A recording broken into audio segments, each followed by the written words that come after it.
Good morning, kindergarten, and welcome to your last virtual lesson for our week this week. Let's start with our calendar. Days of the week, days of the week, days of the week, days of the week, days of the week. There's Sunday and there's Monday, there's Tuesday and there's Wednesday, there's Thursday and there's Friday, and then there's Saturday, days of the week.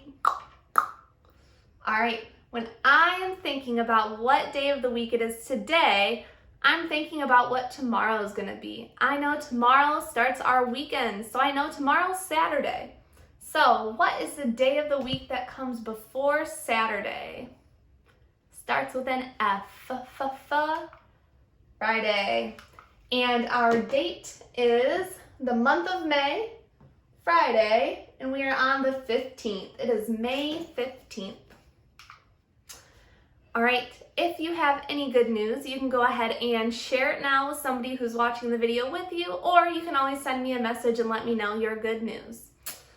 Today, for my good news, I guess I want to give a special thank you to all of the scholars who joined our video call yesterday. So we had a great time, we got to read a book, and it was super fun to talk with everybody and get updated with what's going on in their lives.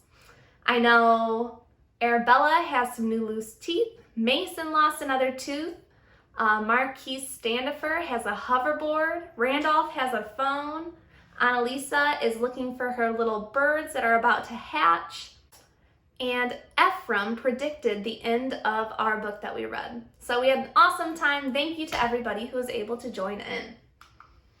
All right, for our read aloud skill, we are still doing our story elements. So we are identifying the S, T, O, and Y, not the R.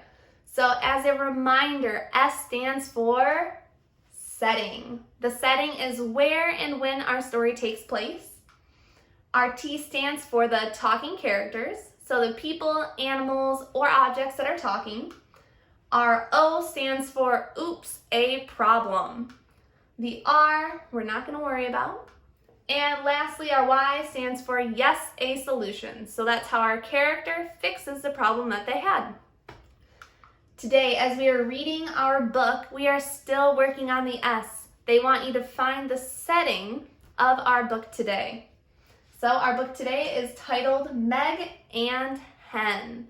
Go ahead, you can take out your home learning packets and follow along with me. We're starting on page 2. Get set, Meg, go! Meg met Ted here.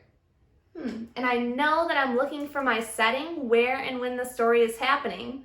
So I can make a guess right now about where the story is, but I'm going to see if my text tells me. Meg can get hen.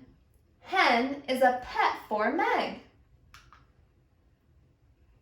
Hen, get in the pen. Look, Meg fed hen. Get in bed, hen. All right, now your constructed response says, look back at Meg and hen. Where does the story take place?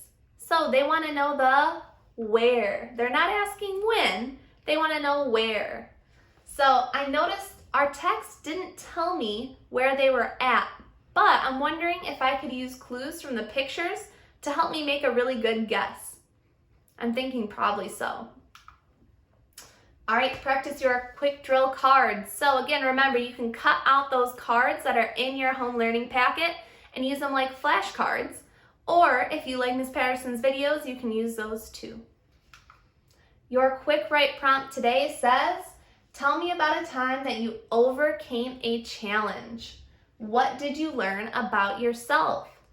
This is a really tricky question. It's asking you to think about a time when you did something that was really hard to do. And after you remember something like that, then it says, what did you learn about yourself? So a time I overcame a challenge. I think a time I overcame a challenge is when I was in China. They didn't speak very much English, so I had to learn some Mandarin really quickly. But it helped me learn about myself that I love learning new things. So I got to learn how to say hello, goodbye, go straight, stop, left, right, and how to order food. And I really like doing that. So it showed me I like learning new things. And your daily reading log. This is the last thing. So for today, you actually already have a book in your reading log. So if your parents, grandma, whoever's with you, bring up the weekly outline and click on the picture of a book, there's your book for today. You don't even have to read by yourself. I'll read it to you.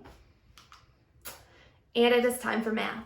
So take a minute, look at our picture today. I want to know something that you notice, something you can see, and then I want to know something that you are wondering about. So I notice that there are 3. There are 3 big purple flowers. What I'm wondering, I wonder what they smell like. Do they smell good? Do they smell like grass? I don't know. And our story problem today says, Hallie bought 10 flowers for her mother. She bought 6 red flowers. The rest of the flowers were white. So I'm going to read it again. Listen very carefully to the numbers. Hallie bought 10 flowers for her mother. How many flowers did Hallie buy? 10 flowers. She bought 6 red flowers. So how many flowers are red? 6. And the rest of the flowers are white. How many are white? We don't know. It says the rest of the flowers were white. And our question today says, how many white flowers were there? So we're going to do this like we've done all this week. I'm going to start with my picture, and that'll help me kind of understand what I need to do. So I'm going to start over here with my number. I know that this Hallie girl has 10 flowers. So I'm going to go ahead and draw 10 flowers. 1, 2, 3, 4, 5, 6, 7, 8, 9, 10. All right, I have 10 flowers now. Good to go. Next, I hear that 6 of them are red. So am I going to color all my flowers in? No, I just want to color 6 in. So I'm going to go ahead, 1, 2, 3, 4, 5, 6. I have 6 red flowers now, and I still have 10 altogether. My question wants to know how many are white. Well, my story problem told me that after 6 of these are red, the rest are white. So I just need to count the ones that are left. Count 1, 2, 3, 4. There should be 4 white flowers. Let's check.